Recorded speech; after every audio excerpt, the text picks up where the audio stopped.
Netflix का future खतरे में है। ऐसी न्यूज हमें काफी वीडियोस और न्यूज में रीसेंट टाइम्स में देखने को मिली है, लेकिन सच्चाई शायद इससे और परे है, क्योंकि नेटफ्लिक्स काफी स्पीड से अपने सब्सक्राइबर बेस को खो रहा है। तो ऐसा क्या हुआ है जो ये अनडिस्प्यूटेड स्ट्रीमिंग चैंपियन इतना क्विकली नीचे गिर रहा है? इस वीडियो को इंटरेस्टिंग बनाने के लिए मैंने इसे कुछ पार्ट्स में डिवाइड कर दिया है, जिसमें हम नेटफ्लिक्स के रिस्क से लेके सडन फॉल तक की जर्नी को जानने की कोशिश करेंगे। लेकिन सबसे पहले अगर आप हमारे चैनल पर नए हैं तो प्लीज हमारे चैनल को सब्सक्राइब जरूर कर लीजिएगा। तो सबसे पहला पॉइंट जिस पर हम बात करने जा रहे हैं वो हाई प्राइजेस हैं। हाई प्राइस सिनेरियो हमेशा से नेटफ्लिक्स के अगेंस्ट रहा है, सिर्फ इंडिया में ही नहीं बल्कि यूएस जैसी कंट्रीज में भी। ये बात है 2022 अप्रैल की, जिसमें नेटफ्लिक्स ने यूएस में all of a sudden prices increase कर दिए थे। स्ट्रैटेजी ऑब्वियसली रेवेन्यू शेयरिंग को बढ़ाने की थी, जिसका असर हुआ भी। नेक्स्ट क्वार्टर नेटफ्लिक्स के लिए बहुत अच्छा रहा और रेवेन्यू में ऑलमोस्ट 9% की ग्रोथ देखने को मिली। लेकिन कुछ मार्केट्स जैसे कि यूके और रशिया पर इसका इम्पैक्ट बहुत नेगेटिव देखने को मिला और डेफिनेटली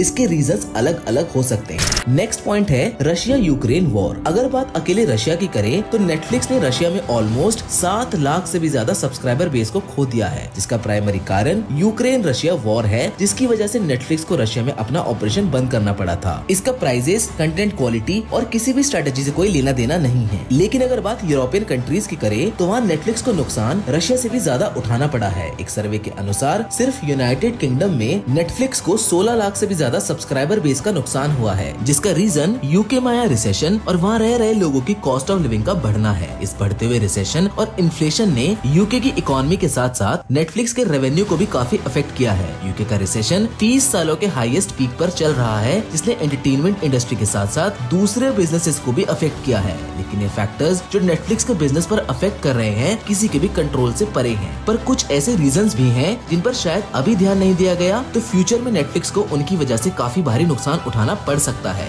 जिनमें से एक रीजन डिज्नी भी है, जिसका सब्सक्राइबर बेस काफी स्पीड से इंक्रीज हो रहा है। नेटफ्लिक्स का ये रिच कंपटीटर क्वालिटी कंटेंट के साथ साथ स्पोर्ट्स जैसी सर्विसेज से भी कस्टमर को अट्रैक्ट कर रहा है। ऊपर से इसके सस्ते प्लान्स तो व्यूअर्स के लिए सोने पे सुहागा साबित हो रहे हैं। ये लिस्ट सर्विसेज की काफी लंबी है, इसलिए इस लिस्ट में मैं डिज्नी प्लस के साथ अमेज़न प्राइम का नाम भी शामिल करना चाहूंगा, जो अपने व्यूअर्स को अच्छे कंटेंट के साथ साथ दूसरी सर्विसेज से भी एंगेज करने की कोशिश कर रहे हैं। एग्जाम्पल के तौर पर अगर आप एक प्राइम यूजर हैं तो आपको अमेज़न की तरफ से काफी प्रायोरिटी और सर्विसेज प्रोवाइड कराई जाती है, जैसे कि फ्री एंड फास्ट डिलीवरी और अमेज़न म्यूजिक। जबकि नेटफ्लिक्स अभी भी अपनी पुरानी स्ट्रैटेजी यानी कि क्वालिटी कंटेंट पर ही डिपेंडेंट है और ये प्रॉब्लम हमें नेटफ्लिक्स के साथ स्टार्टिंग से ही देखने को मिली थी, जो खुद से ज्यादा दूसरे कंटेंट क्रिएटर्स पर डिपेंडेंट था, जिसको बाद में चलकर सही कर दिया गया था। जिसके बाद ही हमें नेटफ्लिक्स का एक्सक्लूसिव, जिसको ओरिजिनल्स भी बोला जाता है, वो वाला कंटेंट देखने को मिला। और अगर बात आज के सिनेरियो की करें तो नेटफ्लिक्स ने लगभग $17 बिलियन का इन्वेस्टमेंट बीते साल ओरिजिनल्स पर इन्वेस्ट किया है, जबकि 2022 में वो इस अमाउंट को 18 बिलियन तक लेके जाने वाले हैं। नेटफ्लिक्स के शुरुआती दिनों में उनकी flexibility, variety of options, ad free content और स्ट्रैटेजी ऑफ ओरिजिनल कंटेंट उनका बिगेस्ट एडवांटेज हुआ करता था। इसका फायदा भी उनको मिला है और सिर्फ इसी वजह से नेटफ्लिक्स ने बीते 15 सालों तक इस मार्केट को टॉप किया है। लेकिन आज का सिनेरियो और कहानी बिल्कुल अलग है। नेटफ्लिक्स लगातार क्वालिटी कंटेंट प्रोड्यूस कर रहा है, जिसकी वजह से ना चाहते हुए भी उन्हें प्राइजेस इंक्रीज करने पड़ रहे हैं। आज की तारीख में नेटफ्लिक्स का टोटल सब्सक्राइबर बेस 22 करोड़ के आसपास है, जो देखने में एक बहुत ही बड़ा फिगर है। लेकिन आपको ये जानकर हैरानी होगी कि इन 22 करोड़ में से 33% लोग वो हैं जो पासवर्ड शेयर करके नेटफ्लिक्स पर स्ट्रीम कर रहे हैं, जिसको शुरुआत में तो खुद नेटफ्लिक्स ने ही प्रमोट किया था। लेकिन अब यही पासवर्ड शेयरिंग नेटफ्लिक्स के लिए सर का दर्द बनता जा रहा है, जिसको रोकने के लिए नेटफ्लिक्स ने पासवर्ड शेयरिंग फी अनाउंस कर दी है।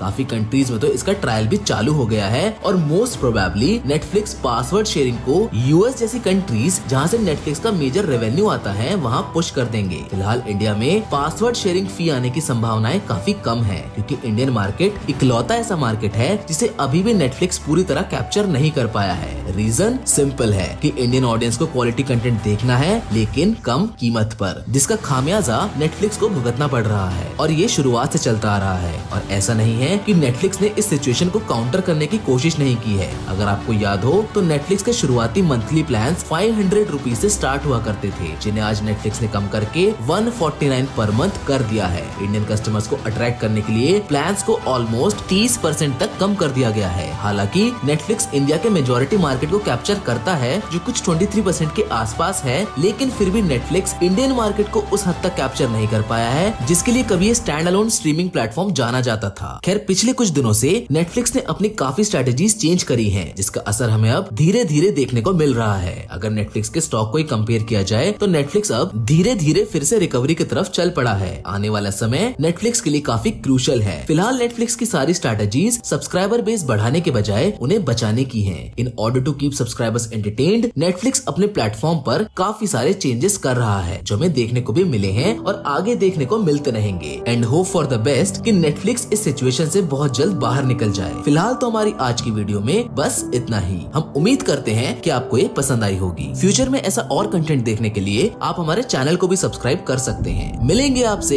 एक और नई इंटरेस्टिंग कहानी के साथ, लेकिन तब तक के लिए धन्यवाद।